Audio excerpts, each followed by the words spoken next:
estamos chegando com o programa que leva até você as iniciativas empreendedoras, os resultados e prospecções das companhias listadas no mercado brasileiro. E no BMC Business de hoje, nós vamos bater um papo com a Alessandra Gadelha, que é diretora de RI da Spring Global, a melhor e mais digital empresa verticalizada no segmento lar e decoração das Américas. Sabemos que artigos de cama, mesa e banho sofreram no mercado interno com as restrições do combate à segunda onda da pandemia. Mas as exportações de produtos têxteis também tiveram alta de 19,8% nos 4 primeiros trimestres do ano. Os números são da ABIT, entidade que representa a indústria nacional de produtos têxteis de confecção. De janeiro a abril, 65 mil toneladas foram embarcadas a mercados internacionais, mais do que as 54 mil toneladas no mesmo período de 2020, quando o comércio internacional sofreu o primeiro impacto da crise detonada aí pela Covid-19. E quem tem passado muito bem pela pandemia com a consolidação do seu market share é a Springs, companhia que nós vamos conhecer melhor a partir de agora. O nome talvez não remeta imediatamente ao varejo, mas a Springs é hoje a principal fornecedora de produtos de cama, mesa e banho do país. E muito provavelmente você tem algum item da empresa em casa. Original de Montes Claros, a partir da fábrica de tecidos Conteminas na década de 60, a empresa se expandiu na década de 90 com a aquisição das marcas Artex e Santista. Nesse intervalo, ganhou o nome de Springs Global ao realizar a joint venture entre a Conteminas e a Springs Industries americana em 2005. Ao perceber que os varejistas americanos começavam também a impor várias restrições de preços aos atacadistas, em 2009, a empresa fez a aquisição das lojas M. Martin. Com o nome de Amo, passou pela primeira vez na sua história a atuar diretamente no varejo, ampliando em 2011 com as lojas Artex, agora não só com lojas próprias, mas também com uma crescente rede de franquias. Em 2018, pré-pandemia, as lojas digitais já haviam sido lançadas e a Springs Global já atuava até então como atacadista fabril, produtora de intermediários têxteis e ainda como uma empresa de varejo tanto físico como virtual. Ao ter que fechar praticamente todas as fábricas no início de 2020, a Springs pôde se sustentar muito bem durante todo o ano da pandemia. Do ponto de vista do varejo, como já vinha também desenvolvendo sua estrutura digital antes da crise sanitária, as ferramentas para otimizar a venda online foram facilmente implementadas. Os resultados numéricos de todas essas ações fizeram com que o faturamento da Springs em 2020 ficasse maior que 2019. Atualmente, a companhia opera 8 fábricas no Brasil que formam uma indústria integrada de fiação, tecelagem, preparação, tinturaria, estamparia, acabamento e confecção de produtos têxteis para o lar. A companhia também opera uma indústria na Argentina.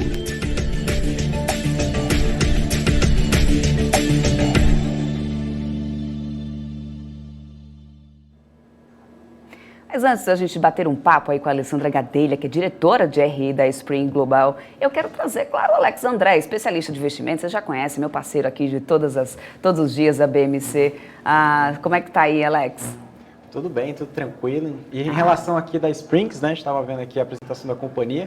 É uma companhia pouco conhecida, né, apesar de ter já um nome no mercado, e também, claro, aí uma das apostas, né, em relação à retomada econômica. Como a gente falou aqui, tem alguns drivers também para a gente discutir, né? Então, ou seja, além dos números, né, ou seja, além do resultado, a gente pode enxergar também quais são os próximos passos da Springs, né, Débora? Pois é, Alex, a Springs Global conseguiu reduzir nesse primeiro trimestre o prejuízo, né, que ela tinha, conseguiu reduzir o prejuízo aí um pouco do como vinha, né, logo líquido, em 86,1%, ou seja, é um sinal da retomada econômica, mesmo que a gente tenha visto aí tudo o que vem acontecendo nos últimos tempos. Mas vamos lá, Alex, antes da gente falar mais de resultados dessa última temporada de balanços, inclusive que a gente hoje vai trazer também aqui os números de Notre Dame e também de Apvida, né? Para que vocês possam conhecer um pouquinho melhor desses cases. A gente vai conversar agora com a Alessandra, né, para poder a gente entender melhor os números da Spring Global, também saber sobre os próximos passos da companhia, né? Então vamos lá, vamos conversar ao vivo com a Alessandra, que já está aqui ao vivo com a gente. Ela é diretora de RI da Springs. Muito obrigada por ter aceito o nosso convite. Seja muito bem-vinda aqui no BMC Business. Vamos lá, vamos falar sobre essa grande marca aqui que a gente tem, grande empresa que a gente tem aqui na B3. Seja bem-vinda, Alessandra. Muito obrigada. Um prazer estar aqui para poder explicar um pouco sobre a Springs Global e depois eu estou à disposição também, sempre que eu acho que é, como o Alex ponderou, uma empresa que é pouco conhecida, né? Apesar das marcas serem bastante conhecidas, poucas pessoas associam a empresa à marca. Então, acho que é muito importante a gente poder divulgar a empresa aqui. Estou à disposição, um prazer enorme estar aqui. É exatamente isso. Tanto que eu até comecei, né, o vídeo de vocês falando sobre isso, né? Às vezes você fala Springs, mas quem é Springs? Você sabe muito bem ali, inclusive devem ter em casa e com certeza alguma coisa da Springs. Mas vamos lá.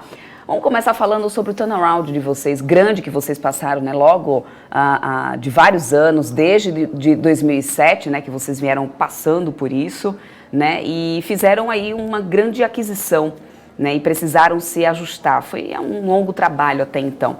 Mas aí a gente passa a ver o cenário mudar na companhia, né? O balanço equacionado, as vendas vindo. E aí veio a pandemia, ou seja, vamos entender qual que foi a lição para vocês após essa crise sanitária, né? O que vocês mudaram com isso em termos operacionais, por exemplo, para poder conseguir manter equilíbrio nesse momento mais difícil, Alessandra?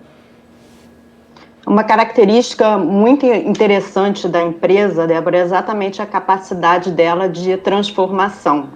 Ela começou como uma empresa têxtil.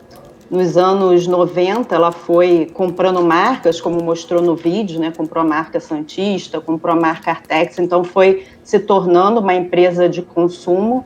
Ela fez uma aquisição em 2007, exatamente porque ela era uma grande exportadora. Vocês falaram também no vídeo sobre a questão de exportação. Então, a Coteminas, na época, era uma grande exportadora e a principal distribuidora dela nos Estados Unidos era a Springs Industry. Então, foi uma maneira dela juntar a força da parte fabril, produção a baixo custo no Brasil, com a capacidade de distribuição nos Estados Unidos. Por isso que se formou a Springs Global, Springs Global, e logo depois, infelizmente, foi 2008, teve a grande, vamos dizer, né, recessão, e os Estados Unidos foi um dos mercados bastante afetado, principalmente o mercado imobiliário, e a empresa, como você falou, ela teve que se reinventar. Então, uma das lições aprendidas foi exatamente que no mercado americano, o varejo era muito concentrado, então poucas empresas tinham uma participação bastante relevante e com isso a gente verificou que o cenário era questão de tempo de acontecer a mesma coisa no Brasil. E dessa forma ela se posicionou para entrar no varejo. Foi quando ela fez a aquisição da M. Martin em 2009, depois lançou a rede própria de marcas e depois franqueadas da marca Artex, e também no movimento de olhar para o futuro. Desde 2017, a empresa montou um time de tecnologia, porque ela via que o futuro seria uma migração do cliente no centro, com a multicanalidade. Então, ela fez esse investimento, se preparou. A gente tem um sistema proprietário que se chama Pix, que permite toda essa visão única do cliente e a multicanalidade. Então, isso fez com que a gente tivesse preparado para o momento da pandemia, que a gente já entendia que era uma tendência a acontecer, e o que a pandemia fez foi acelerar esse processo.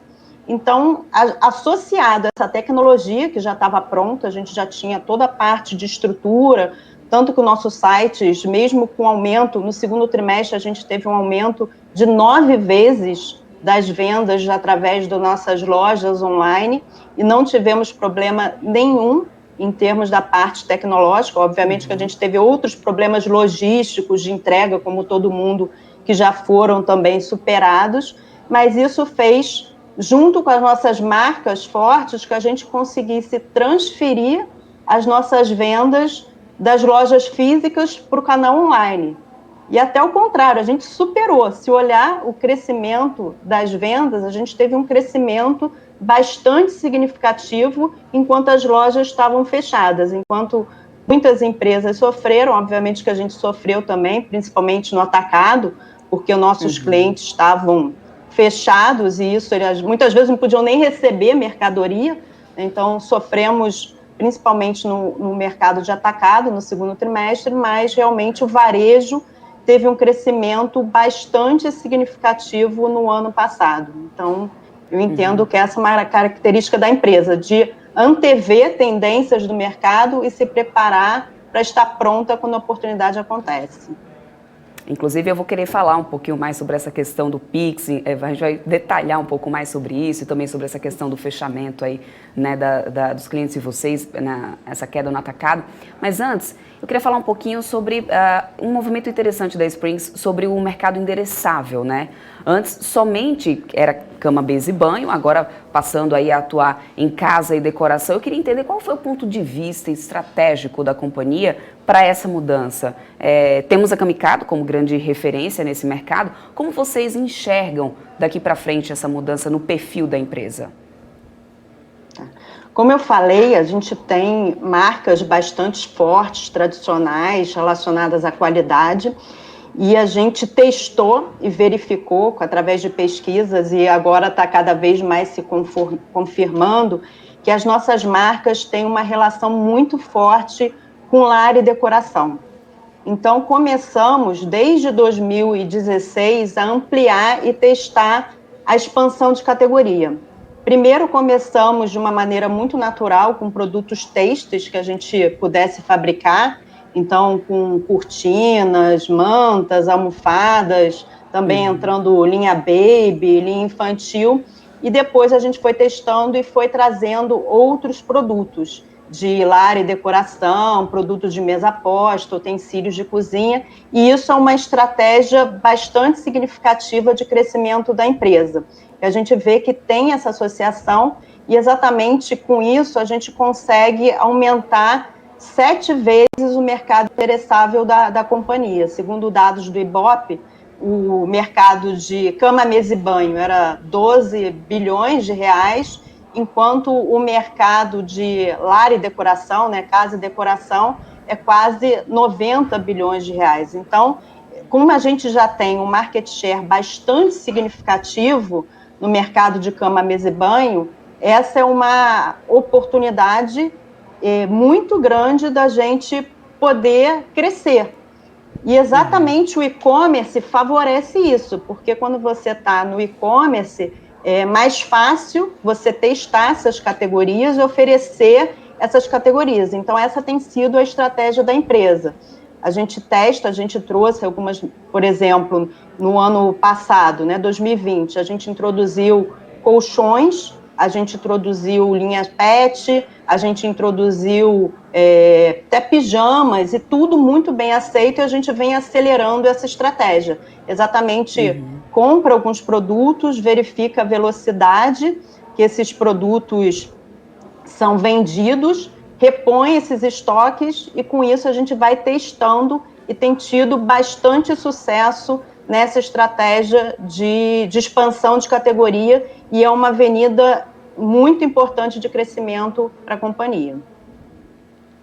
Ótimo. Agora falando um pouquinho em relação ao mercado, aí a gente entrando nessa questão, né, dos clientes de vocês que ficaram fechados, né, e com isso, óbvio, as vendas no atacado caíram. Como que isso impactou nos resultados da Springs, né? O que vocês fizeram, ainda tem feito, para poder tentar reverter isso? Já tem sido possível retomar o volume do atacado? Assim, dá para poder se falar, por exemplo, numa recuperação em V para vocês? Sim, já até aconteceu essa recuperação em V. O que a gente sentiu foi principalmente no segundo trimestre, quando estava todo mundo naquele início da pandemia. Já começou até em março, né? Eu diria que a gente foi afetado no primeiro trimestre, porque as vendas de março já foram afetadas, então muitos clientes cancelaram pedidos, postergaram, então a gente já sentiu no primeiro trimestre. Ficamos com parte das nossas fábricas fechadas no período de abril a agosto, exatamente por conta dessa incerteza.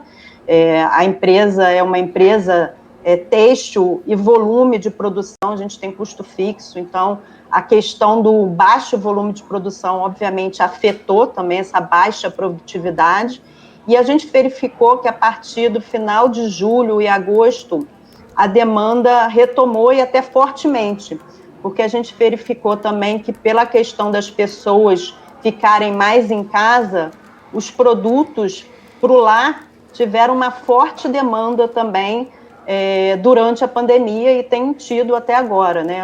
A gente brinca que quem não comprou coisa para casa, né? Durante esse momento que a casa passa a ser o momento que você trabalha, que você recebe, que você fica.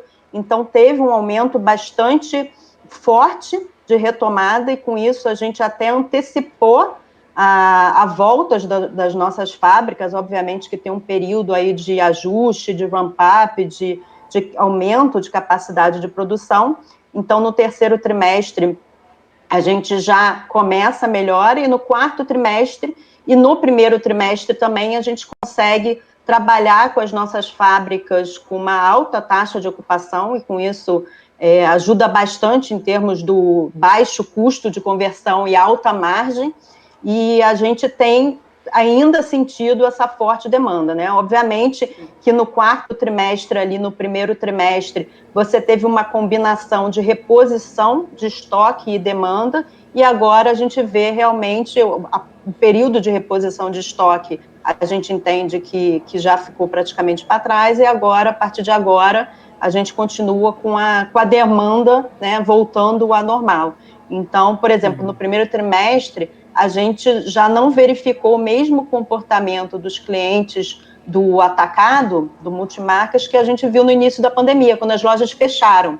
Porque como eles tiveram problema de abastecimento, agora eles não deixaram de comprar, porque eles viram que quando as lojas abrem, volta a demanda rapidamente. Então, a gente não sentiu o mesmo efeito que teve no início da pandemia com essa nova onda da pandemia. Perfeito. Bom, recentemente, com toda essa questão, né, da pandemia, se adaptando à demanda, vocês lançaram uma linha de produtos para a área médica, né? Como que foi adaptar a linha de produção de vocês para isso, né? Qual foi o resultado disso? Vocês continuam com essa produção? Vocês têm trabalhado com exportação também para essa linha?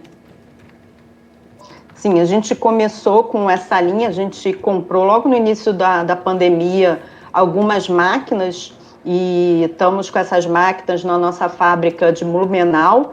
No momento até que teve queda de demanda, né, dos produtos de têxteis de casa, e cama, mesa e banho, a gente também produziu máscaras de pano, e quando a demanda recuperou, a gente só está com produtos de TNT, né, que são totalmente dedicados para a área de saúde.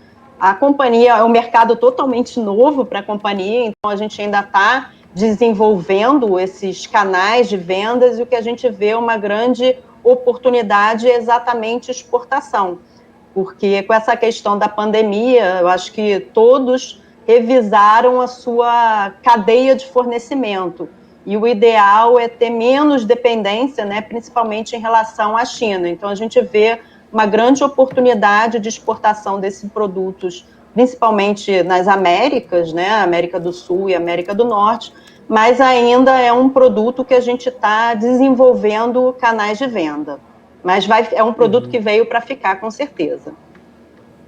Perfeito. Bom, aí tá a mágica, né, do se adaptar à demanda realmente, né? Maravilha. Olha só, ainda falando de exportação, vocês chegaram a exportar mais de $300 de volume por ano, né? $300 mil de volume por ano, se tornando aí um dos maiores exportadores brasileiros, né?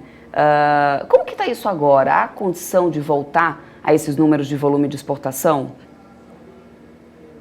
Não é interesse da empresa foco em exportação. Obviamente, a exportação é sempre uma oportunidade, principalmente quando a gente está falando de indústria têxtil, que volume, capacidade de produção é importante, questão em termos de custo, mas a empresa, como você falou, ela já foi uma grande exportadora, e quando você trabalha principalmente com grandes varejistas, né, que era o caso da empresa, você trabalha com contratos de longo prazo.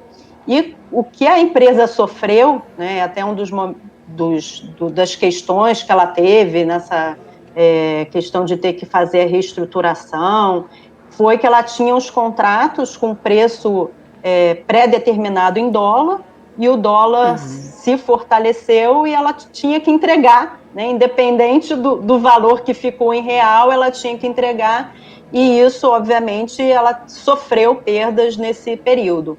Então, a gente exporta, mas não é uma estratégia de crescer de forma significativa a exportação. Obviamente, a gente entende que tem espaço para exportação, principalmente com o câmbio atual, mas não é um foco estratégico da companhia em exportação. E quando a gente exporta em contratos menores, que a gente possa fazer a proteção cambial para exatamente não sofrer surpresas com variação cambial.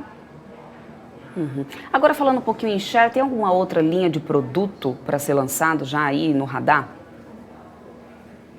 A gente lançou no ano passado uma nova marca também, que é uma marca Persono, que ela está ligada a transformar a qualidade de vida das pessoas através do sono. Quando a gente fala de saúde, as pessoas sempre entendem a importância da alimentação, a importância do exercício físico, mas o sono, que é fundamental, as pessoas ainda, muitas vezes, até o contrário, né? Acham que dormir está perdendo tempo. E quanto menos dorme, melhor, mais produtivo, que não é verdade, né? A gente entende que o sono é muito importante.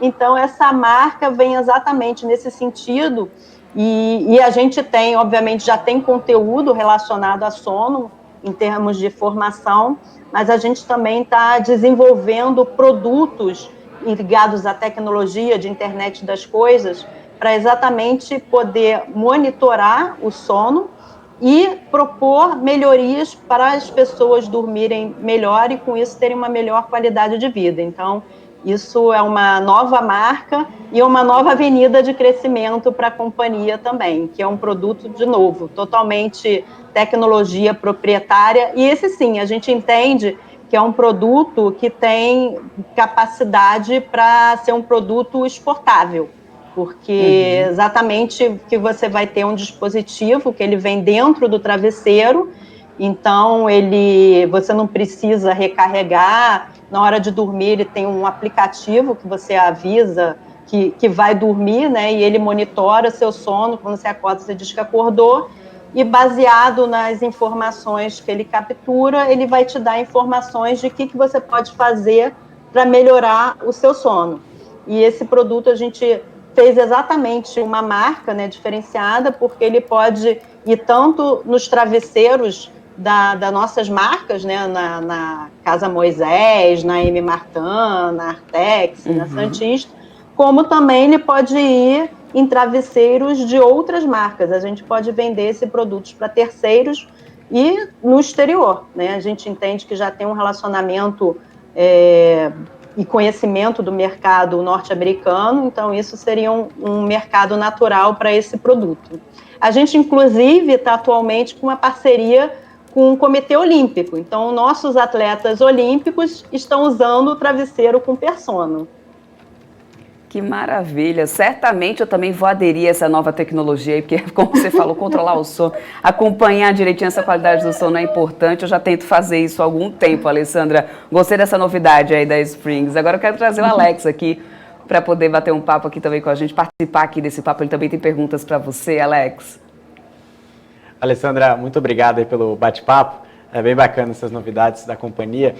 Mas abordando em relação, né, eu queria saber se teve fechamento de lojas, né, durante a pandemia, ou seja, principalmente ali no segundo trimestre, no terceiro trimestre, e como que foi em questão de renegociação, né, ou seja, de contratos de aluguéis das lojas em relação a essa retomada, né? A gente está observando principalmente nesses players, ou seja, nos grandes shoppings, né, que teve também esse fator ali de indexação referente à inflação, né, os contratos de GPM, enfim, que trouxeram alguma dúvida, né, em relação ao setor de shoppings, que também poderia favorecer, né, principalmente os lojistas. Como que vocês estão fazendo esse movimento comercial, né, o que aconteceu no passado, ou seja, de fechamento, se teve algum fechamento, e se agora, né, se vai ter mais abertura, se vocês têm aí algum número que vocês podem divulgar em relação, né, de uma retomada, novos pontos, enfim, uma estratégia comercial, como você falou, dessa retomada em V, né?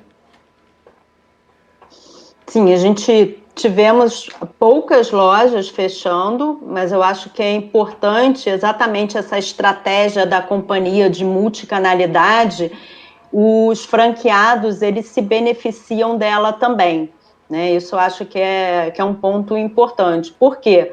Porque a gente fez um modelo que nas vendas do e-commerce, preferencialmente as vendas são atendidas através dos franqueados, né? Ou através do retire da loja ou até entregue pelos franqueados. Então, com isso também, eles, obviamente, tiveram uma volatilidade de receita, né, quando o comércio fechou, mas cada vez menos. Por exemplo, no primeiro trimestre desse ano, que as lojas voltaram a fechar também, por conta já de costume, treinamento, foi muito mais utilizado, por exemplo, a ferramenta de vendas a partir da loja, onde as vendedoras, usando o WhatsApp e outras ferramentas sociais, elas fazem vendas, e a taxa de conversão dessas vendas a partir da loja são até 10 vezes maiores, por exemplo, de uma taxa de conversão de e-commerce.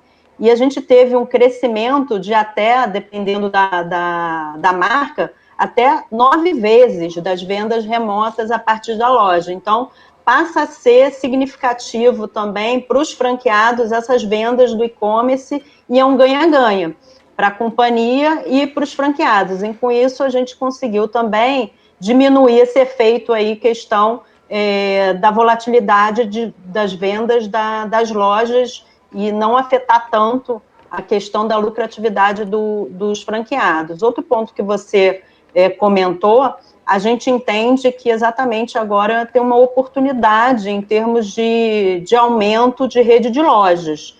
Por quê? Porque a gente está revendo até o conceito da loja, porque antigamente você via uma loja só com aquele público-alvo que passava na frente da loja. E hoje, com esse conceito de omnicanalidade, mudou isso, porque não é só aquelas pessoas que estão ali passando na frente da loja, como aquela loja, ela pode ser um hub, ela pode ser um centro de mini CD, né, um mini centro de distribuição, para pessoas que vivem ali próximo, e que você possa fazer também uma entrega a partir da loja, melhorando a qualidade de atendimento, né, tanto em termos de prazo, de entrega e custo logístico. Então, com isso, você começa também a aumentar a sua capilaridade. Então, passa a ser importante a loja física também nesse sentido. Então, a gente entende, hoje a gente tem cerca de 230 lojas, né, entre próprias e franqueadas. A gente entende, e dentro desse número de lojas, a gente tem mais ou menos 80 lojas Artex e mais ou menos 150 lojas M. Martin.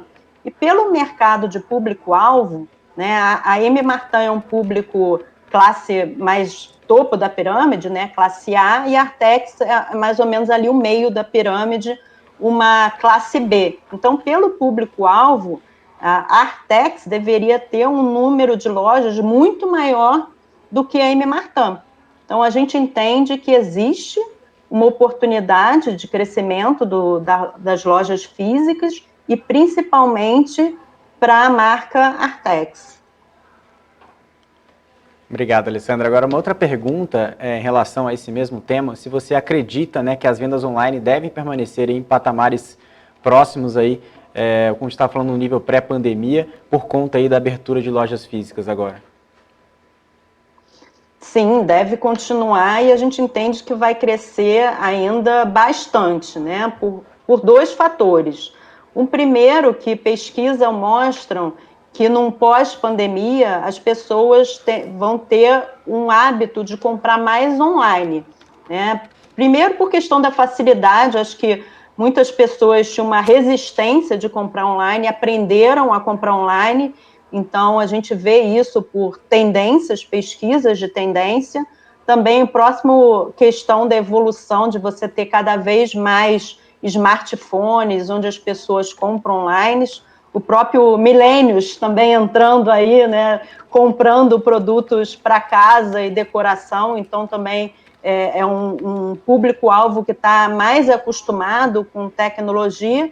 E outro, particularmente da nossa empresa, é exatamente a questão da expansão de categoria, né? Como eu falei, a expansão de categoria, faz com que o nosso mercado endereçável cresça 7 vezes.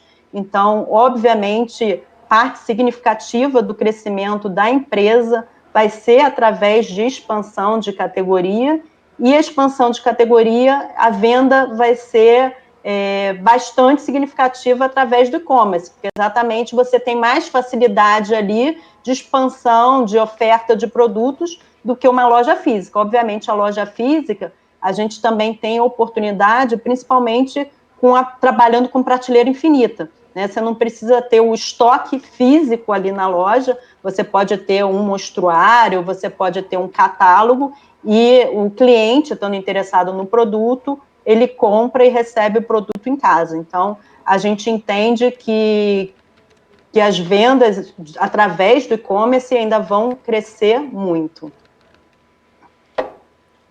Muito obrigado, Alessandra. Débora, fica contigo. Maravilha, uma dúvida me surgiu aqui, você respondendo essa questão aí das vendas e também dos clientes e tudo mais, como que fica o atendimento de vocês? Estrutura, por exemplo, de call center, cobrança para esse atendimento de saque, como que vocês fazem? Como que funciona? A questão, o saque é centralizado da empresa, né? Obviamente tem um para cada marca, e toda parte da rede, eu acho que isso é um ponto bastante interessante, né? Do ponto de vista do consumidor, que é o que a gente quer, para ele nem sabe, não faz diferença para ele comprar online ou na loja física, porque ele pode comprar online e trocar na loja física, ele pode comprar online e retirar na loja física. Então, exatamente, essa é a nossa proposta, Débora, que o principal é a experiência de compra do cliente. Então, a gente quer manter o nível de satisfação do cliente, e essa é a nossa proposta. Então, essa aqui é a vantagem da multicanalidade. Exatamente, você tem uma loja física ali, o cliente pode ir, pode tocar o produto, que muitas vezes, principalmente foi uma primeira compra dele, ele queria ter o toque, né, do lençol, ter um toque de uma toalha, então ele pode ir na loja física e resolver comprar depois o produto online, ou ao contrário, né, ele comprou um produto e não era o toque que ele esperava, ele quer trocar por outro produto e na loja física trocar. Então, isso é um ponto importante para a gente, que é tudo integrado. Pro cliente, ele não percebe isso. Então, como você falou, o saque é de responsabilidade da empresa, ele vai resolver o problema do cliente, independente de onde que ele comprou, o que houve, ele que vai resolver o problema. Perfeito. E como que está agora o atendimento, a demanda de cliente de vocês com a retomada da atividade econômica, né? Porque os estoques ficaram baixos, né? Agora acredito que seja um momento aí de reposição, talvez. Está dando para atender essa demanda por um acaso? Como que tem feito aí? Como que está a estratégia para isso? A gente tem atendido, mas ainda está com um alto volume de utilização das fábricas, então, dependendo do caso, a gente ainda tem questão de prazo de entrega. Não estamos fazendo ainda prazo de entrega, né, de acordo com a gente gostaria. Ainda estamos com a carteira de pedido e atendendo pedidos, principalmente do cliente do atacado. Então, a gente ainda está com a demanda bastante alta e sendo a fábrica o gargalo do processo. E repondo os estoques, como você falou. Ainda estamos nesse momento de repor os estoques. Maravilha. E a questão do câmbio, isso tem afetado vocês de alguma forma? Porque para alguns setores isso chega a ser preocupante, né? Como que fica essa relação da empresa com o preço do algodão também? É uma questão que tem as suas vantagens e desvantagens, né? Obviamente, quando você fala, por exemplo, em questão de custo de matéria-prima, né, a gente tem o efeito do preço do algodão, e a gente sentiu uma alta do preço do algodão, acho que como toda commodity, né, principalmente aí no final do ano, no início desse ano, e agora a gente está vendo já uma ligeira melhora, mas obviamente o real desvalorizado, o aumento impacta muito a questão não só do preço de algodão, mas vários insumos importados, né? Como no nosso caso, por exemplo, corante. Uma das formas que a gente tem feito de amenizar essa questão, primeiro, é a autoocupação das fábricas, porque com isso a gente tem dois principais custos, né? A gente tem um custo da matéria-prima e o outro que a gente chama que é o custo de conversão, exatamente energia elétrica, mão de obra, tudo que está ali que é custo fixo. Então, quando você trabalha com alto volume de produção, você dilui esses custos fixos, tem uma melhora no custo unitário. Então, a gente tem compensado parte desse aumento de custo de matéria-prima por exatamente esse menor custo de conversão unitário. E outra estratégia da companhia é exatamente cada vez mais aumentar as vendas para o consumidor final. Quando você vê, né, no gráfico de cadeia de valor, né, considerando aí como exemplo que um algodão tem um preço por tonelada de 100, né, um base 100. Quando a gente vende fios e tecidos, que a gente chama de produtos intermediários, você consegue vender por mais ou menos ali, vamos transformar a base para 200, né? Quando você vende o produto no atacado, que você já coloca ali criação, marca, um desenvolvimento do produto, você já consegue vender aquele produto a 600, né? Vamos dizer, na mesma base. E quando você vende para o consumidor final, que você consegue botar um markup, e obviamente esse markup ele depende das marcas, né? Quanto maior marca de maior valor agregado, maior esse markup, a gente consegue ali praticamente dobrar, botar para 1.200. Então, quanto mais a empresa caminha, né, que a intenção da empresa é um crescimento muito mais forte no varejo em relação ao atacado, a gente vai ter cada vez menos, vamos dizer, nesse sentido, o impacto do algodão. Ele vai obviamente, ele vai continuar sendo parte importante, porque a matéria-prima principal dos nossos produtos é o algodão, dos produtos têxteis, mas quanto mais você caminha para próximo do cliente, com esse maior valor agregado, menor a participação do algodão na composição desse preço desse produto. Então, essa que é a estratégia da empresa em relação a essa questão.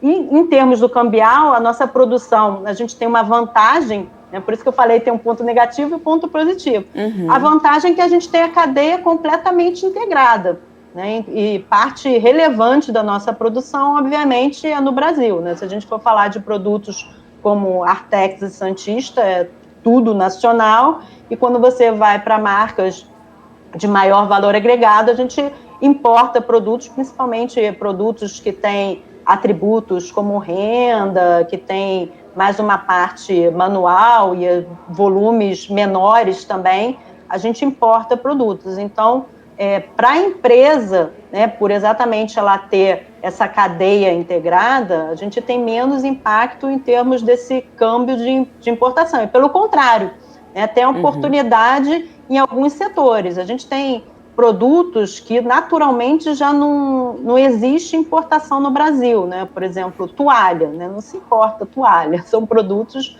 nacionais, mas quando a gente vê esse câmbio, a gente tem, por exemplo, em produtos de decoração, né? Cortinas, que é um produto também que a gente fabrica, e tem um nível de importação relevante. Com esse câmbio, então, é positivo para a empresa em termos de oportunidade de crescimento de vendas. Perfeito. A gente tem visto também essa crise hídrica em pauta, né, nos últimos dias. Como que essa crise potencial pode afetar o setor têxtil? Assim, qual que é a visão da companhia sobre isso? Energia, no início lá da cadeia, basicamente a indústria têxtil é algodão e energia.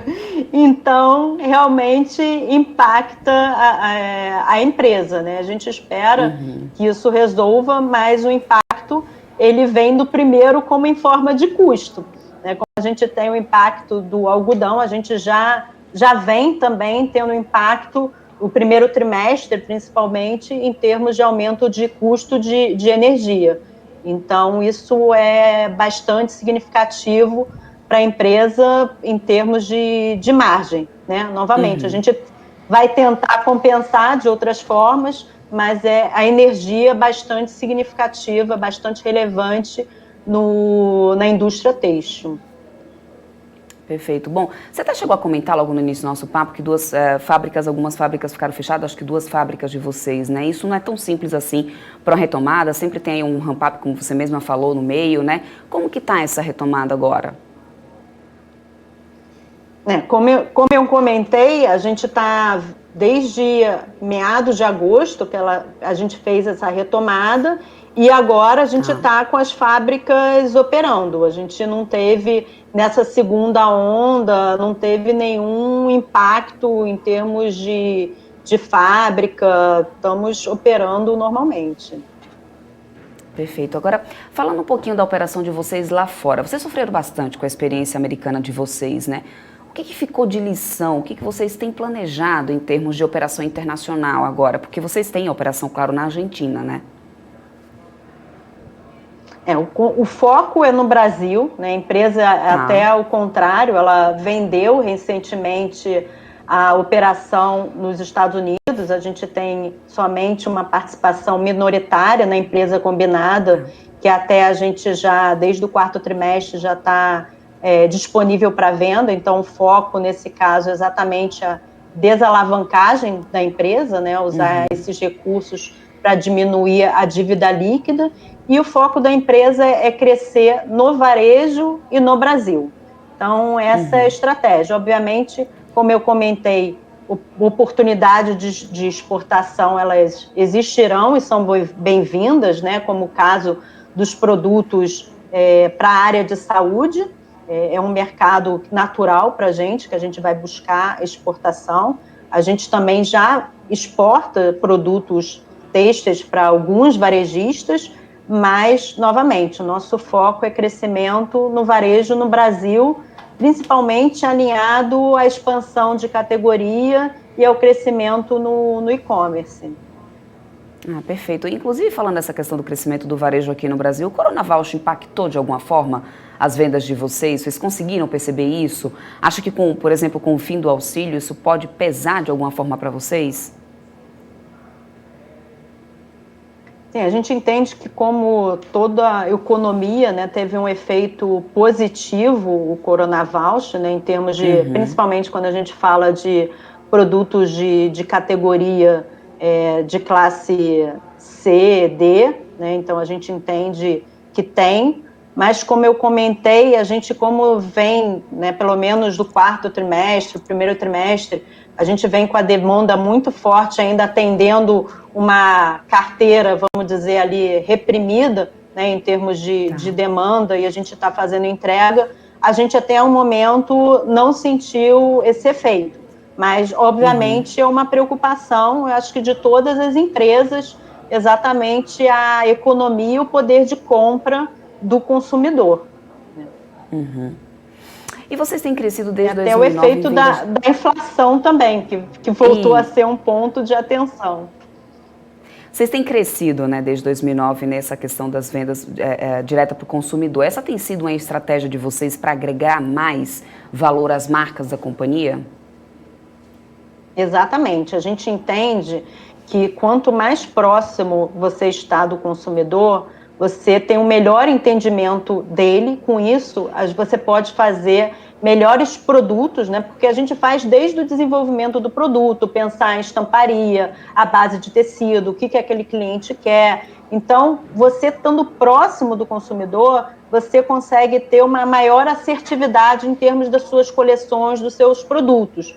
E com isso, obviamente, você tem o efeito positivo de maiores vendas e também você tem o que eles chamam de menor markdown, né? Porque é aquilo que você produz. Se você não vende, você tem que fazer uma promoção para vender e acaba tendo margens menores. Então, quanto mais você conhece o consumidor, você entende melhor ele. E uma das coisas que a gente também está fazendo, que eu acho que é interessante comentar aqui, Débora, exatamente, a gente tem uma tecnologia nova agora em termos de impressão, que a gente consegue fazer produtos com coleções mais curtas, né, que a gente chama coleções cápsulas, e com isso a gente consegue exatamente abranger até um público-alvo e ter maior frequência de compra. Então, porque normalmente as coleções eram aquela 2 vezes por ano, você fazia primavera, verão, outono, inverno, grandes coleções, e a migração agora, com essa tecnologia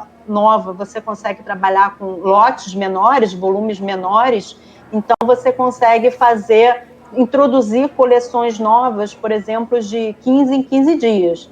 Então, isso também ajuda você exatamente estar cada vez mais encantando o seu consumidor. Então, a empresa, uma questão bastante importante é o que a gente chama de encantamento do cliente, né? Outra coisa interessante nesse sentido é exatamente a aplicação de tecnologia, que a gente falou que a empresa tem investido em tecnologia desde 2017, então a aplicação de inteligência artificial também para melhorar a experiência de compra do consumidor, né? Obviamente, no e-commerce isso é uma forma mais natural, né, que as empresas fazem, mas a gente também empodera o vendedor da loja. Então, o próprio vendedor da loja, quando você entra numa loja, ele pede o seu CPF, ele põe ali e, baseado no seu histórico de compra, ele vai entender qual é o seu estilo, qual é o seu perfil, e com isso ele entende qual o produto que é mais provável que você goste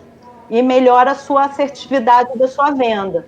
Então, a empresa está investindo exatamente em várias frentes, né, para encantar e melhorar cada vez mais a experiência de compra dos nossos clientes. Perfeito. Bom, falando agora um pouquinho dos canais digitais de vocês, né, que são todos com base em tecnologia própria, a gente até já comentou alguma coisinha aqui, e eles foram todos desenvolvidos internamente, né? A gente pode dizer que vocês são uma empresa digital, claro, e que vocês já viram essa transformação, como também a gente já tem comentado aqui. Como que isso tem impactado na geração de margens de vocês? Essa parte da tecnologia é essencial, como eu comentei, né, por questão exatamente você ter essa plataforma que possibilita toda essa interação, né, da rede de loja. A gente tem, por exemplo, toda a visão única do estoque, então com isso você tem uma melhor experiência também na parte quando você vende no e-commerce, você tem uma maior assertividade de quem vai ter aquele produto para entregar num prazo menor. Você tem a parte toda também de expansão de categoria, como eu falei, essa parte de inteligência artificial. Esse sistema também permite a questão de retire da loja, entrega a partir da loja e a parte de prateleira infinita, que isso tudo, no final, a gente está falando de maior frequência de compra, maior assertividade de compra, maior taxa de conversão do e-commerce e que se traduz em maiores vendas e maiores margens, né? Então, não é exatamente uma relação direta, né? Mas todo esse investimento é feito exatamente para encantar cada vez mais o cliente, ele ter cada vez mais uma percepção de valor agregado, de atributos, experiência de compra, e isso está se traduzindo em termos de margem, né? Eu acho que até pelos próprios resultados, pode ver que a gente tem, mesmo em momentos que a gente teve que ir mais para o digital, né, e isso obviamente impacta em termos de marketing digital e gastos com frete, a empresa tem mantido as suas margens, né, ou até mesmo aumentado em alguns trimestres no nível pré-pandemia. E você vê quanto outros players no mercado, né, eles estão basicamente comprando clientes. Isso, então, de uma forma geral, se traduz em margem. Outro exemplo é o marketing digital, né? Quando a gente investe em marketing digital, a gente passa a ter o cliente na nossa base e, com isso, a gente passa a entender ele melhor e conseguir oferecer melhores produtos para ele, atingir ele com menores custos. A gente consegue também, baseado na tecnologia, né, que eu comentei, do cliente que ele pode comprar online, ele pode comprar na loja, a gente já tem dados que mostram que o cliente omni, né, multicanal, ou seja, que ele compra na loja e que compra tanto na loja física como online, ele tem um valor, né, durante o ciclo de vida dele muito maior, tanto do cliente que compra só na loja e do cliente que compra só online. Então, isso tudo agrega para a companhia e, no final, está se refletindo em melhores margens para a companhia. Uhum. Bom, vamos caminhando aqui para a reta final aqui do nosso papo. Eu tenho mais uma perguntinha aqui para você, Alessandra, para poder a gente falar sobre o ponto de incríveis experiências, o Pix de vocês, que só lembrando, quem está assistindo a gente não é do Banco Central, né? Vocês saíram na frente aí, né, com o Pix. O Pix é um software de vocês, né? O sistema totalmente omnichannel, como você já tinha explicado aqui para a gente, né? Constituído na nuvem, tem sido um sucesso. Né? Mas explica para a gente que experiência é essa, o que esse sistema oferece tanto para os clientes, tanto como os vendedores, né? E vocês pensam em disponibilizar, por exemplo, o Pix para outros varejistas? Né? Quais são as vantagens competitivas do Pix? As vantagens competitivas do Pix, primeiro explicar um pouco o que é o Pix, né? O Pix é exatamente esse sistema todo do ambiente de varejo, né? Então a gente tem, por exemplo, o Pix e-commerce, né, que está focado no e-commerce. A gente tem o Pix, que é o ponto de venda, que é exatamente na loja, o que eu comentei de empoderar as vendedoras, fazer o pagamento sem precisar ir lá no caixa, você já ali mesmo, né, com o produto, você já conseguir fazer o pagamento com uma boa experiência. Tem o que a gente chama de Pix back-office, que é exatamente a gestão de tudo isso, a gestão dos franqueados, gestão de estoque. Então, todo esse, a gente chama de ecossistema, né, multicanal, é exatamente o Pix. E a gente vê que você tem a visão, né, com as vantagens. Né? Primeiro, você tem a visão integrada do cliente, né, um canal único do cliente, independente se ele está comprando no online, na loja, você tem a visão única do cliente, com isso você consegue fazer melhores provisões, você tem maior assertividade, você tem planejamento, né, de demanda. Então, isso tudo são vantagens em termos do Pix. E uma das grandes vantagens também do Pix é exatamente porque é um sistema que foi feito totalmente na nuvem. Então, é um sistema de fácil implementação e fácil manutenção, e de baixo custo também, né, de implementação e também de manutenção. E a gente entende que existe oportunidade também de vir oferecer esse sistema, né, esse produto para terceiros. Ele já é um sucesso para a gente, né, eu acho que está provado, atestado, mais do que testado, né, com esse crescimento todo que foi do e-commerce, e a gente não teve problema nenhum. Ele está mais do que testado e a gente entende que existe, sim, oportunidades de oferecer esse sistema como um produto para terceiros, né? Mas, como eu falei, por enquanto o foco é a expansão de categoria, mas sim, como a gente está desenvolvendo a tecnologia Persono, que também está numa fase mais adiantada, né, que já está lá até no nosso comitê olímpico, existe a possibilidade do Pix ser um produto da empresa, mas vamos aos poucos, mas é uma oportunidade, sim. Perfeito. Eu quero muito agradecer a sua participação aqui, Alessandra, dizer que, olha, conta com a gente sempre aqui no BMC Business. Aqui a gente está para justamente conseguir estreitar um pouco esses laços, né, das companhias com os investidores. Então, sempre que eu tiver uma novidade, por exemplo, você veio falar aqui, falou da Persono, maravilha, tem outra novidade? Vem aqui para poder falar com a gente, ter esse papo direto aí com o investidor. Acho que isso faz diferença, acaba agregando mais valor, com certeza, né? Então, conta com a gente. Muito obrigada pela tua participação e até uma próxima, Alessandra. Muito obrigada, Débora, e conte comigo também. Sempre que precisar, voltarei aqui. Um prazer enorme. Perfeito, até uma próxima, Alessandra. E é isso aí, essa foi a Alessandra Gadelha, diretora de RI da Spring Global. Espero que vocês tenham gostado bastante aí desse papo sobre a companhia, né? E agora a gente vai continuar falando um pouco mais sobre o setor, claro, também sobre a própria Springs.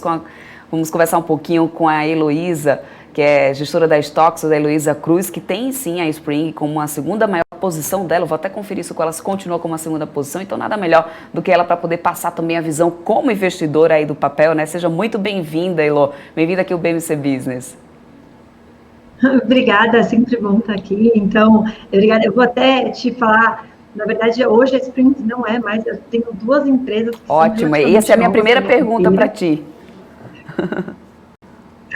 E assim, na verdade, são posições equivalentes, tá bom? Então, eu vario entre ter uma carteira mais diversificada e uma carteira mais concentrada. Conceitualmente, conforme eu encontro uma posição posição nova, uma oportunidade, eu compro uma posição pequena, e aí eu vou aumentando a posição à medida que eu ganho convicção, e na verdade eu estou numa fase agora de concentrar a carteira, então eu enxergo, são 3 posições equivalentes a Springs, né, assim, e acabou ficando grande, ela é equivalente, elas variam dependendo da performance no dia, mas é como se fosse a minha segunda maior posição, mas ela é empatada com outras 2, perdendo de um pouquinho, então é a 4ª maior posição.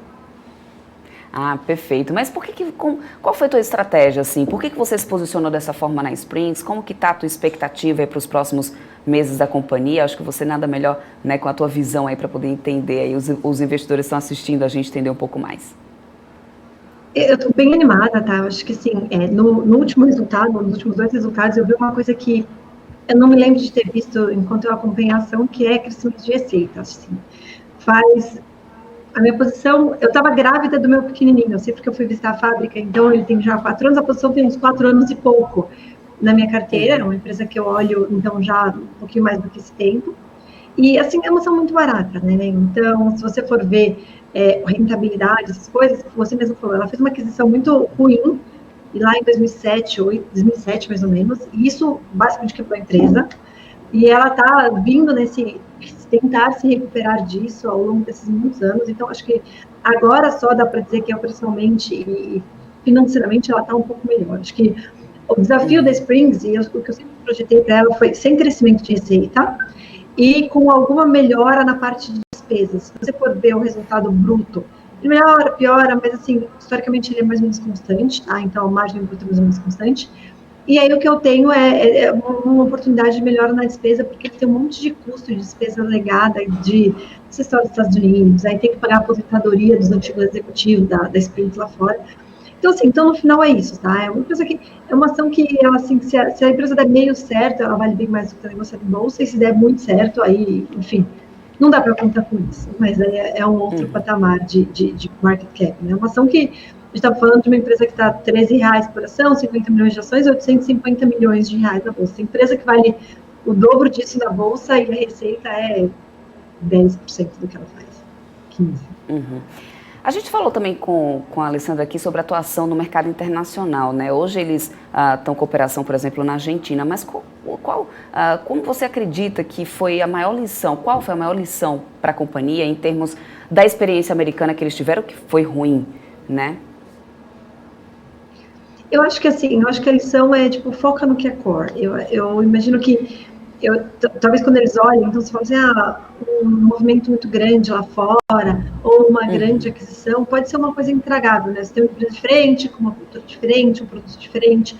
Em algum momento desse que eu já era acionista, o Walmart, ele trocou o posicionamento de travesseiros, né? O travesseiro, ele ficava numa vertical, do mais duro para o mais macio, e eles passaram a colocar os travesseiros todos na altura do pé. E no supermercado, a altura do pé não vale nada, porque ninguém enxerga. Então, o travesseiro é uma compra por impulso. Então, assim, eu acho que a ideia justamente foi eles irem mais para o varejo, eles estarem mais perto do consumidor, e aí vender mais do mesmo. Eles têm um market share alto de um produto que conceitualmente não deveria crescer tanto, tá? Então, as pessoas não compram mais lençol porque elas estão mais felizes ou mais tristes. Elas até compraram um pouco mais agora por conta da pandemia, mas agora indo para capa de sofá, almofada, eu acho que isso pode gerar algum tipo de upside cortina, né? Que é um mercado muito fragmentado. Perfeito. Eles têm uma grande aposta no sistema próprio deles, né? O Pix. Quais são as principais vantagens competitivas que você vê nisso, Elo? Vamos lá, assim, eu não tenho aposta nisso, tá? Eles têm, mas eu não. Eu acho que não faz sentido pagar por isso enquanto acionista. Mas, assim, o fato é que eu conversei com alguns franqueados e os franqueados que eu conversei, eles eram multifranquias. Então, eles não eram um franqueado que tem várias lojas da marca deles. Tem uma loja disso, outra daquilo. Enfim, e a vantagem que eu vi, então o cara me comparou com o principal concorrente, tá? Eu não vou falar o nome, mas é o principal, enfim, conhecido da turma. E aí, assim, o que eles falaram, assim, um número muito mais confiável. Então, se está escrito lá no sistema, no final do dia, que eu vendi R$45 mil, amanhã vai estar R$45 mil. O do concorrente, você tem 2 dias para que esse número se ajuste e que você saiba realmente qual foi o número final. Então, assim, eu acho que o que eu entendo ele é um sistema fácil de lidar, de mexer, porque ele é um sistema novo, né? Então, ele foi feito recentemente. Então, quando a gente pensa, por exemplo, em bancões, né? Só para comparar, um sistema de um bancão versus um sistema de um banco fintech agora, o banco legado ele é muito mais trabalhoso. Então, aí voltando para a questão, eu acho que a vantagem é essa, o sistema é confiável, o número fica confiável, então os franqueados acabam gostando. Mas eu não consigo apostar nisso, assim, eu aposto na empresa, em outras coisas, mas eu não atribuo valor a isso, e eu explico por quê. Porque, no final das contas, assim, eu ainda não vi isso virar receita extraordinária, receita é fora. Então, para mim, eu chamo isso de opcionalidade, né? Quando eu converso com os alunos, eu explico, é como se fosse, assim, só uma opcionalidade, é uma coisa que eu gosto, potencialmente pode virar alguma coisa, mas eu estou disposta, nesse momento, a pagar zero por isso. Perfeito. E como que Mas você está vendo o capital de giro? Vale muito mais. Como que você está vendo, Elo, o capital de giro da companhia hoje? Hoje, o capital de giro é um problema meio que desde sempre, tá? Então, você tem, assim, a questão de... Vamos lá, o capital de giro da empresa, se você zerasse o capital de giro, você conseguiria quitar toda a dívida da empresa. Então, o número perto de 800 milhões de reais é um número muito alto. E aí, como é que eu enxergo isso? Assim, basicamente façam alguma coisa, e façam alguma coisa várias vezes, vai ser, por exemplo, a partir do momento em que eles vendem mais na loja própria, eles tentam fazer algum tipo de desconto para pagar à vista. Quando eles vendem para o lojista, né, ele acaba tendo que financiar muito.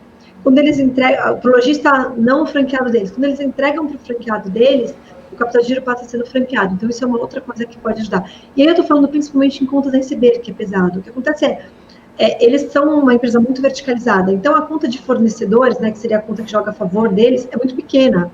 Porque eles compram algodão e quase nada. Aí o estoque, ele é marcado a custo, ele acaba não moderando tanto, porque o markup é muito alto. Mas o contas a receber deles é muito alto. Eles financiam e vendem financiado, assim, e a cultura do vender financiado no Brasil, ela acaba sendo muito ruim para todo mundo, né? Porque tem que botar no preço. A questão, isso que assim, o X da questão para Springs, essa ação vai sair voando o dia que eles conseguirem resolver a questão financeira, né? A questão de endividamento. O custo de dívida deles é muito alto. Até vem caindo, mas é muito alto. A gente está falando de coisa de... Assim, 9% é só os juros. Aí você tem custo de não sei o quê, custo de emissão, esse negócio vai para 12%, sei lá, 11%, 12%. Então, a gente está falando de um cenário em que o CDI estava pagando 2%, tipo.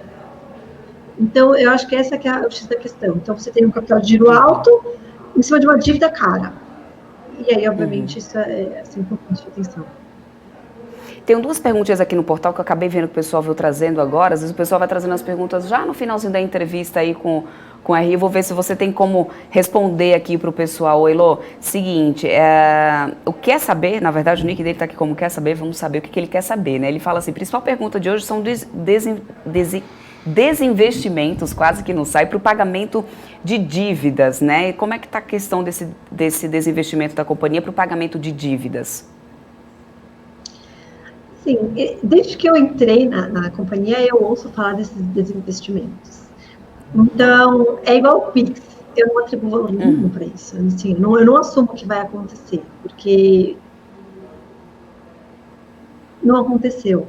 Eles já venderam, sim, uma parte, agora estão tentando vender outra, mas assim, se vender, de novo, upside. Eu não consigo atribuir valor, porque realmente, assim, agora a gente está falando de um terreno lá em Natal, que é num lugar mais difícil, assim, então tanto que eles mesmos já desistiram de vender o terreno, e aí eles estão tentando desenvolver, né, incorporar ali, e aí vai fazer Minha Casa Minha Vida. Aí a outra parte do terreno, que é o shopping, ou o que eles chamam de power center, sim, não conseguiram vender também, então isso vai virar uma receitinha recorrente ali de aluguel. Então, assim, de novo, eu acabo não atribuindo valor a nada disso. Acho que uma das coisas das minhas empresas em geral é que eu não preciso ficar atribuindo valor a essas coisas para estar confortavelmente comprado na ação. Perfeito. E aí, uma última pergunta aqui, que é o do Helder, ele deixou assim, podemos avaliar a porção de mercado sob o ponto de vista do volume de vendas ou até mesmo do número de usuários? Como a companhia está atuando na indústria de ativos digitais? Assim, eu não faria isso, tá? Eu acho que a primeira coisa o usuário dela não se compara a um usuário da Magalu ou do Mercado Livre, que compra lá shampoo, compra lá papel higiênico, compra lá eletrônicos, compra lá caderno para as crianças, lá não, lá, ainda que, assim, uma pessoa que compra lençol recorrentemente, que não é um hotel, né, uma pessoa que compra lençol recorrentemente, uma pessoa que vai comprar uma vez por ano um lençol, uma vez por ano um lençol e outra vez por ano um toalha, isso o cara compra muito, tá? Eu tenho 15 anos de casada e não tive 15 lençóis. Então, eu acho que não vale a pena. Eu não avaliaria isso e eu não consideraria dessa forma. Eu acho que vale a pena você olhar como indústria / varejo comum, entender o patamar atual, enxergar algum tanto de crescimento. Eles já têm um market share. Não é muito fácil de calcular, então não é um número muito certo, mas é uma coisa entre 40% e 50%. Então, também não dá para você virar e falar assim, esse é o cara que vai conquistar market share. Eu atribuo muito pouco o crescimento de receita. E, de novo, é muito fácil quando a ação é barata, né? Então, eu não atribuo valor para cortina, almofada, nada disso, cama de cachorro, enfim. Eu não atribuo valor para isso. Se começar a virar evento na minha base de receita, mas eu não vou, vai ter um crescimento especial por causa disso. Eu não atribuo valor para Power Center, eu não atribuo valor para ativos digitais, para comércio eletrônico, assim. Eu entendo que, de novo, né, lençol é lençol, e as pessoas não vão comprar muito mais lençol. Então, se está comprando mais lençol na internet, é bom para ela porque ela tem marca, mas é um lençol que talvez deixe de ser comprado no varejo físico. Então, eu diria assim, vai com calma nas projeções e não coloca nada muito digital. Se acontecer, você leve de graça. Perfeito, Elô, quero muito agradecer a tua participação aqui com a gente, sempre muito bem-vinda aqui na BMC, também aqui no BMC Business. Espero contar com você aqui mais vezes para a gente bater um papo aí diretamente com os gestores aí das companhias. Muito obrigada. Eu que agradeço e estou sempre à disposição. Até uma próxima, Elô. E essa foi a participação da Elô Cruz, que é gestora da Stoxos, ajudando a gente a levar para você informação que gera valor para os seus investimentos. Agora, vamos continuar falando aqui dos resultados dessa última temporada de balanço de 2021, né, Alex? Hoje começando pela Notre Dame, né, que recentemente anunciou que está assinando aí um contrato com a EDP Brasil para a implantação de 4 usinas solares com cerca de 4 megawatts pico de potência instalada, né? De acordo com a companhia, com a empresa, isso vai garantir abastecimento elétrico de 60 centros clínicos do grupo. Mas vamos lá, vamos entender primeiro como que foi esse primeiro trimestre aí da companhia, Alex. A companhia já se preparando, né, Débora, uma possível aí crise hídrica que o governo, enfim, os economistas, os analistas vêm discutindo, né? Ou seja, uma crise aí que é a pior desde 91 anos, né? Então, isso traz aí já, não só a Notre Dame, mas diversas companhias buscando energias alternativas e muitas delas energias sustentáveis, né? Que também traz já na métrica do ESG. Então, vamos falar aqui dos resultados do primeiro trimestre, né? E também destacar aqui os principais números operacionais e financeiros da Notre Dame. Então, a gente tem aqui na apresentação, vamos colocar aqui na tela, para a gente falar aqui dos destaques financeiros do primeiro trimestre, tá? Então, aqui a gente tem aqui alguns números, né, de crescimento de beneficiários, né, e diluição do G&A, ou seja, gastos gerais administrativos, impactado negativamente pelo Covid, né, pela pressão do Covid na sinistralidade, né? Então a gente tem aqui, comparando o primeiro trimestre de 2021 versus o primeiro trimestre de 2020, né, a gente consegue ver aqui que os beneficiários médios saúde, chegando aqui um pouco mais de 3.732.000, e também o médio dental, um pouco acima de 2,7 milhões. Né? A gente está comparando aqui um crescimento de 8,6% do dental, né? Comparando crescimento, né? Acima do primeiro trimestre de 2020, e crescendo 9% referente ao médio saúde. A receita líquida também aumentando 13%, nessa mesma comparação, chegando um pouco mais ali de 2,9 bilhões, e também plano de saúde também aumentando 14%, planos hospitalares 1,4%, planos dentais também crescendo quase 15%. Já na geração de caixa, né, a companhia caindo aqui a geração de caixa, né, o EBITDA em 52,8%, né, um EBITDA de 189,3 milhões de reais, com uma margem de 6,5%. Tá? E o G&A, né, caindo aqui um ponto percentual, a sinistralidade de caixa ficando em 78,3%. Já a questão do lucro, né, a companhia teve um prejuízo de 27,9 milhões e também em relação de caixa líquido, né, ou seja, a companhia tem um caixa líquido de 423 milhões de reais, dá em torno de 0,3 vezes EBITDA. Tá? Quando a gente consegue ver nesse gráfico aqui abaixo, a evolução do EBITDA na geração de caixa operacional desde lá do primeiro trimestre de 2017, a companhia consegue aí ter um crescimento consistente com o seu resultado operacional, né, crescendo em torno de 14,3% na mesma base de comparação. Tá? Então, no próximo slide, a gente vai falar um pouquinho também dos destaques operacionais de M&A, né, ou seja, de aquisições. Né, para quem conhece a companhia, ela é muito marcada por aquisições, ou seja, ela cresce muito em relação a isso. São mais de 704 leitos hospitalares e também para quem estava aqui na BMC News, né, lembrou que ontem, né, a gente estava falando também sobre Redditor e Mater Dei, né, também Redditor crescendo um pouco mais de 700 leitos, a Notre Dame já também colocando 704 leitos hospitalares e também com mais de 520 mil beneficiários de saúde, tá? Os 5 M&As já concluídos em 2021. Então a companhia ela vem acelerando suas aquisições à medida que traz uma leitura de consolidação do setor e também ao mesmo tempo, né, de forma simultânea, as atividades relacionadas a combinações de negócios com a Hapvida e também as oportunidades de M&A continuarão a impulsionar, ou seja, ainda não parou, né, essa consolidação do mercado. Então a gente está comentando aqui as 5 principais M&As, né, que foram feitos ao longo de 2021 e a companhia que traz aqui desde ali do closing, né, dos contratos, o primeiro contrato fechado em janeiro, o outro em março, e depois tivemos 3 aquisições em abril de 2021. Tá? Então a gente traz aqui a evolução, né, de número de leitos e também, claramente aqui, o número de beneficiários de forma crescente. E agora no próximo slide, a gente vai falar um pouquinho mais, né, sobre destaques operacionais de integração. A gente traz aqui o grupo Intermédica, né, Notre Dame, falando aqui sobre a parte sul, né, a companhia completou seu primeiro ano de operação na região sul do Brasil e também a companhia, além da Clinipan, né, concluíram mais 3 integrações na região, com o Hospital do Coração em Balneário Camboriú, o Hospital e Maternidade Santa Brígida em Curitiba e o Plano de Saúde Life Day. Também eles colocaram aqui um pouco mais de 16,9% de crescimento de carteira de beneficiários, alcançando mais de 410 mil beneficiários totais, né? E também um crescimento de 113% nos planos odontológicos, fruto da estratégia de cross-sell, né? Ou seja, a companhia vendendo o plano de saúde e também depois vendendo o seu plano odontológico, com essa integração do Interodonto. Também cresceu mais de 300% a oferta de leitos próprios da região, permitindo incrementar os níveis de verticalização. Também a companhia colocou, né, além da integração do Interodonto, né, o Notre Labs e outras aquisições ocorreram de forma rápida e eficiente. E por fim, em março de 2021, a companhia, né, a filial, assumiu uma identidade visual do Grupo Notre Dame nas fachadas de unidades assistenciais reformadas e também implementou o padrão Notre Dame em serviços digitais para clientes e beneficiários. E também, no 1º de abril, Life Day foi incorporada pela Clinipan. E lá, já em Minas Gerais, né, a companhia concluiu a aquisição do grupo Medsanitas no Brasil, importante pilar para a integração da filial de Minas Gerais, e também a operação de Santa Mônica Saúde nas cidade de Divinópolis e Nova Serrana já foi concluída. Encontre-se sobre a gestão da filial Notre Dame Minas Gerais. E também celebraram um contrato de locação com opção de compra do Hospital Santa Helena, em Contagem, e o hospital será reformado, modernizado e ampliado, passando de 68 para 138 leitos já no ano que vem.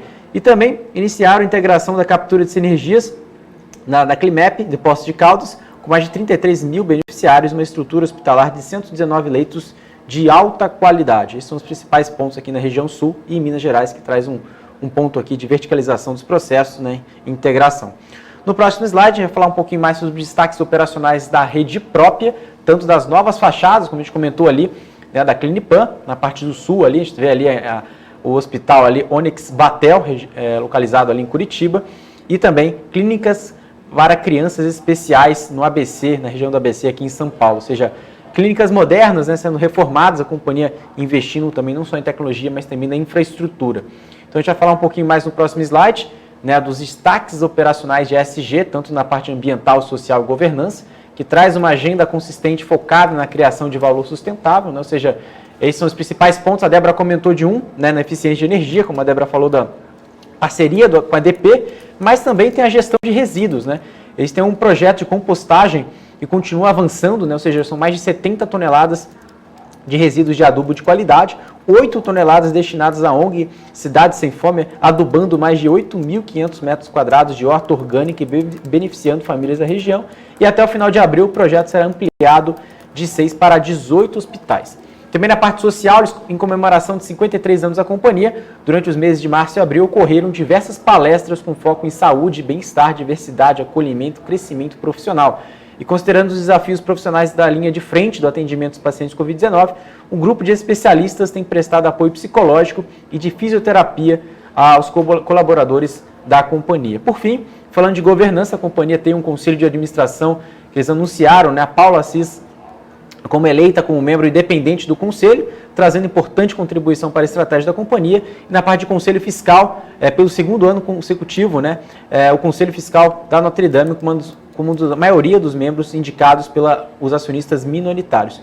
E também sobre a lei de LGPD, né, Lei Geral de Proteção de Dados, eles implementaram esse modelo de programa de privacidade como forma aí de projeto de adequação, né, a essa lei, com apoio aí à KPMG e com previsão de conclusão no ano de 2021, ao longo desse ano. Tá? No próximo slide, eu vou falar um pouquinho mais agora dos números financeiros, né, ou seja, saindo um pouco mais de destaque operacional, indo para a parte financeira. A gente vê aqui a receita líquida agora, né, um crescimento orgânico e inorgânico equilibrado aí, de beneficiários e um aumento consistente de ticket médio. Né? Então a gente tem aqui uma receita líquida crescente de 3,4% comparando com o primeiro trimestre de 2020. A gente consegue observar que a parte orgânica cresceu em 52 mil beneficiários, mas olha que interessante, na parte de M&A, né, cresceu em 254 mil beneficiários, ou seja, o M&A ficando muito relevante referente a crescimento de beneficiários. Né? Então a gente vê aqui o ticket médio crescendo 5% também, né, um número importante, e os serviços hospitalares crescendo um pouco mais de 1,4%. Né? A gente dá aqui em torno, explica-se, mais de 66 milhões de reais dos hospitais adquiridos nos últimos 12 meses, né, em serviços hospitalares, como o Hospital do Coração, Santa Mônica, Santa Brígida, Climep, Life Center, e também a receita dos mesmos hospitais reduziu em 34,2% versus o primeiro trimestre, que vem retomando gradualmente desde o terceiro trimestre de 2020, principalmente a estratégia de preservar os leitos para os beneficiários do grupo Notre Dame. Tá? Então a gente tem aqui os 4 principais gráficos. Primeiro a receita líquida, como a gente comentou, né? E também o número de beneficiários, como também a gente ressaltou aqui, receita de serviços hospitalares também crescente, tanto na mesma base referente ao ano aqui consolidado desde 2018, né? Crescendo ali um pouco mais de 5,7%, e o ticket médio mensal líquido também, né? Crescente um pouco mais de 4%. Tá? Agora no próximo slide a gente vai falar um pouquinho mais sobre esse crescimento da companhia mesmo em um cenário econômico adverso, né, que conclui aí um balanceamento orgânico e inorgânico de beneficiários.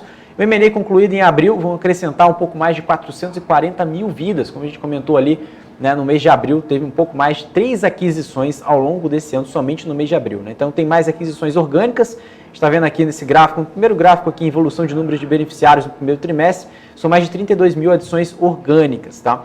E também em relação a planos de saúde, né, então a companhia fica um pouco mais ali de 4,2 milhões de beneficiários, referente ali, quando a gente olhava para trás em dezembro de 2020, passava um pouco mais de 3,7 milhões de beneficiários. Já a evolução do ticket médio saltou-se de R$ 223,7 por mês para R$ 234,8 por mês nos planos de saúde em relação à evolução de ticket médio. Tá? Ou seja, a evolução de preço e mix evoluiu-se em torno de 7,2%. Já no M&A trouxe aí uma sinergia de queda de 2,2% nesse número. Tá? Agora no próximo slide, a gente vai falar um pouquinho sobre sinistralidade caixa, né? A companhia reportou ali no primeiro trimestre, pacientes com Covid impactaram em 9,1 pontos percentuais a sinistralidade. Então a gente consegue observar aí uma queda, né, desde 74,3%, né, chegando agora em 68,3% em 2020, né, no ano fechado. E no primeiro trimestre de 2020, comparando com o primeiro trimestre de 2021, a gente vê um aumento em relação a isso. Já a verticalização, né, a gente consegue observar ali uma queda referente ao quarto trimestre também de 2020, e também as internações hospitalares também aumentando em torno de um pouco mais de 3 pontos percentuais, e as consultas ambulatoriais, né, quase enrolei aqui, aumentando um pouco mais de 6,7%. Tá? Então a gente tem aqui um aumento, né, embora esses números, né, de internações hospitalares e consultas tenham aumentado um pouco mais de 3 pontos percentuais, quando comparado aí ao primeiro TRI, eles tiveram um grau de verticalização diminuiu 1,6 pontos percentuais. Por quê? Devido a ticket que foram aí mais elevados dos hospitais credenciados e a frequência anormal dos exames no período. Tá? Então isso que trouxe aí principalmente essa mudança de números referente, né, à base do primeiro trimestre de 2020 com o primeiro trimestre de 2021. Tá? Agora a gente vai falar um pouquinho mais de G&A, né, caixa de despesas comerciais, no próximo slide. A gente traz aqui as despesas comerciais ficando flat, né, em torno de 5%, e também o G&A caixa, né, ou seja, caindo ali desde 8,7% agora para 7,7%, comparado ali ao primeiro trimestre de 2021, falando dessa variação. Né? Logo aqui, quando a gente coloca aqui, comparando com o primeiro trimestre de 2020, a gente vê aqui em torno de 1 ponto percentual aqui favorável, e também traz uma ocupação e utilidades estáveis, influenciado por M&A de recém-adquiridos. Tá? Então vamos falar aqui sobre as despesas comerciais, né, ficou em torno aqui de 0,4 pontos percentuais desfavorável, comparado aqui ao primeiro trimestre de 2020, e despesas têm aumentado progressivamente associadas a maiores adições brutas, e nos últimos trimestres eles viram uma maior proporção de vendas a pequenas e médias empresas, com menores receitas de serviço elevando aí as despesas comerciais para 5,5% da receita líquida. Então vamos falar aqui do próximo slide, para a gente falar aqui do EBITDA, né, geração de caixa da companhia. Como a gente comentou ali no primeiro slide, ficou em 189,3 milhões de reais de EBITDA ajustado, né, de 6,5% de margem versus o primeiro TRI. Tá? Então, durante o primeiro trimestre de 2021, o GNDI, né, manteve sua disciplina, né, e foco na estratégia, visando dar continuidade de criação de valor para o acionista, principalmente em novos hospitais que passaram a integrar a rede própria agora, que são mais de 32 hospitais. Né? Então, o que acontece? Né, a companhia ela conseguiu aí diluir em torno de 1 ponto percentual de diluição de D&A e caixa. Né? No entanto, como a gente consegue observar nessa tabela, né, a queda do primeiro trimestre de 2020 para o primeiro trimestre de 2021, a gente vê um aumento desde lá de 2018, né, para 2019, já da geração de caixa do EBITDA, muito visto, né, como a gente comentou aqui, em relação às sinergias, né, de M&A e crescimento de adições líquidas orgânicas. Né? Então, no entanto, né, as contas médicas mais altas de internações e exames nas redes residenciais trouxeram aí um tratamento mais prolongado em pacientes de Covid, que impactaram, claro, negativamente no desempenho da companhia. Tá? Então, a gente tem aqui a queda de receita de serviços hospitalares e um aumento de 27,8%, né, no PEONA, né, associado ao aumento de utilização da rede contratada. Agora vamos passar aqui para o próximo slide, para a gente falar um pouquinho do lucro líquido ajustado, né, e CAPEX. Então, a gente tem aqui um CAPEX, né, chegando um pouco mais de 448 milhões de reais de aquisições, né, principalmente nessas 3 últimas aquisições, Life Center, Biosaúde, Climap, e 66 milhões de reais investidos em melhoria de rede própria e tecnologia de informação, ou seja, processos de tecnologia. Isso vem ficando cada vez mais claro nessa integração de toda a rede, né? Como a gente comentou ali, quando a gente falou de Minas Gerais, sul do Brasil, tudo isso traz também uma sinergia através de tecnologia. Então a gente tem aqui números também de lucro líquido, como a gente já comentou ali no começo da apresentação, não é uma grande novidade, né? A gente tem aqui a tabela tanto no gráfico de barras, tanto nessa linha aqui do EBITDA e também na linha final de lucro líquido, tá?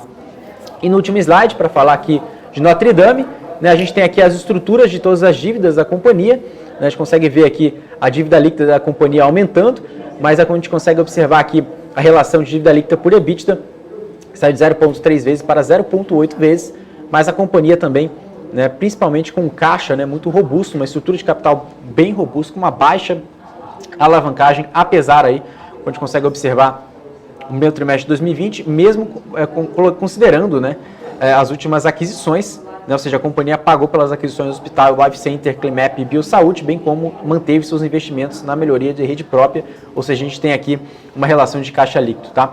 Então, passando rapidinho aqui, né, Débora, para a gente falar um pouquinho sobre a Hapvida aqui de forma bem rápida, a gente tem uns 5 minutinhos, então vamos direto aqui, tá bom, Débora?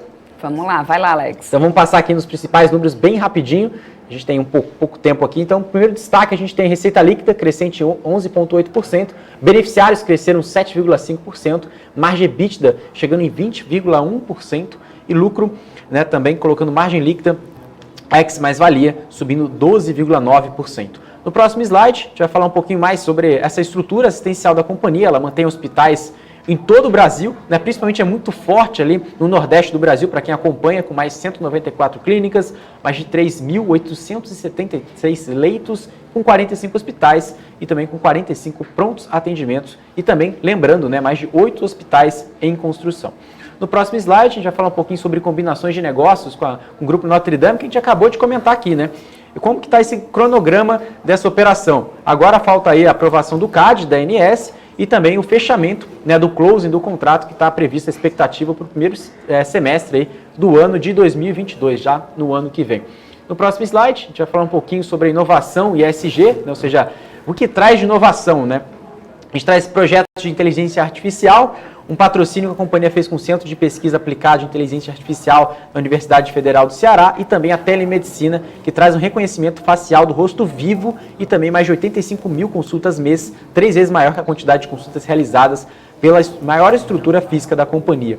E também, em relação de ESG, a companhia foi incluída aí no índice, signatários também do ONU Mulheres, né, uma das maiores metas de 2030, alcance de igualdade de gênero, e também o Fórum de Empresas de Direitos de LGBTI. Tá? Então vamos passar para o próximo slide, a gente falar aqui em número de beneficiários, né, como a gente comentou lá no primeiro slide, né, tanto na parte dental, tanto na parte de saúde também aumentando, em torno de 5,5%, e também o dental crescendo 3,3%, com adições líquidas aqui positivas. E no próximo slide vai falar também do ticket médio mensal. né, também crescente, tanto de individual no odonto crescendo quase 7% e no corporativo crescendo 7,5%. Também na parte de saúde crescendo também em todas as linhas de segmento, tanto saúde individual e corporativo. Já no próximo slide, a gente vai falar um pouquinho mais sobre receita líquida, que aumentou quase 2%, como a gente comentou ali, e também, consequentemente, um aumento orgânico de mais de 308 mil vidas, saúde e odonto. E também, claro, destacar um pouquinho, né, sobre um aumento ali de ticket médio, de novo, né, falando um pouco mais sobre isso, 6,8%, que isso é importante no ticket médio de saúde. Por fim, a gente tem aqui os custos assistenciais e sinistralidade no próximo slide, falando no cenário de Covid, ou seja, as internações diárias, né, que traz esse gráfico, né, aumentaram 82% no período. E olha agora, né, a partir de abril de 2021, como a gente observou ontem, né, de Rede D'Or e Martedei, vem caindo de forma muito significativa. Então, a gente passando aqui, só para finalizar, a gente tem aqui a composição da sinistralidade, verticalização, né, tanto de exames, consultas e também internações. E agora, passando para o próximo slide, a gente tem ressarcimento ao SUS, que traz aqui toda a linha, né, ou seja, desde o começo ali do beneficiário que utiliza o Sistema Único de Saúde até o final da ponta, e também como traz ali essa composição de ressarcimento no resultado da própria companhia, né, ou seja, chegando a um ressarcimento de mais de 87,2 milhões de reais no SUS, tá?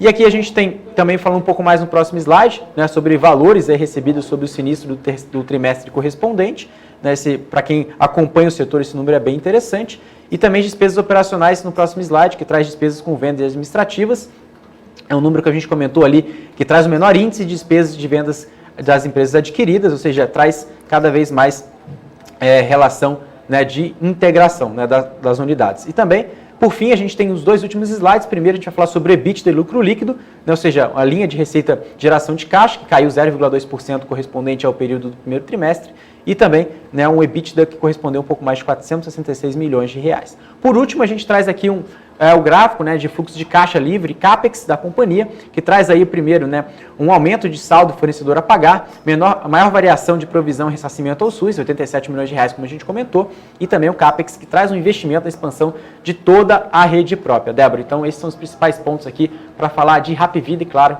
Notre Dame, como a gente comentou hoje no BMC Business. Perfeito, Alex, é isso aí. A gente vai continuar falando também aqui dos resultados dessa temporada de balanço. Daqui a pouquinho vai começar já a segunda e a gente vai atualizando vocês para que vocês fiquem por dentro aí de tudo que estão acontecendo aí nas companhias aí da B3, as companhias aí que estão listadas aí no nosso mercado brasileiro. Muito obrigada, Alex, por hoje. Até uma próxima. Até Muito amanhã. obrigado, Débora. Agradecer todo mundo aqui da BMC News, toda a equipe, e amanhã a gente volta aqui também, claro, a programação não para, com muita informação de qualidade, né? Estão roubando aqui o computador do Alex, porque a gente já está se organizando. Tudo ao vivo, gente. tudo Tudo muito ao vivo, rápido. porque ao vivo é assim mesmo. Sabe por quê? Porque a nossa programação continua. Eu vou ficando por aqui, lembrando que você também pode acompanhar as notícias do mercado nas redes sociais da BMC News, pelo nosso Instagram, @bmc.news, e também pelo nosso portal, que já está no ar, com atualização minuto a minuto, com tudo que está acontecendo no mercado nacional e internacional, porque só aqui na BMC você tem informação que gera valor aí para o seu investimento. Eu, Débora Oliveira, vou ficando por aqui, mas você continua na nossa programação com a Hanna Beltrão, com o Rafael Lara, no BMC Now, que hoje também vai contar com a participação da Paula Moraes. Obrigada pela sua audiência. Tchau, tchau.